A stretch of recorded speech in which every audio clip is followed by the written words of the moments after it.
Enak ya jadi kalian, kalau ada apa-apa lapornya ke polisi. Lah kami kalau ada apa-apa lapornya ke siapa?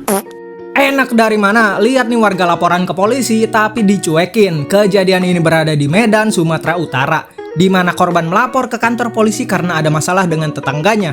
Tapi sialnya korban melapor pada jam istirahat dan laporan korban pun tidak ditanggapi sampai sekarang. Dan untungnya korban mendokumentasikan momen ini ke media sosial sampai akhirnya video ini viral di TikTok.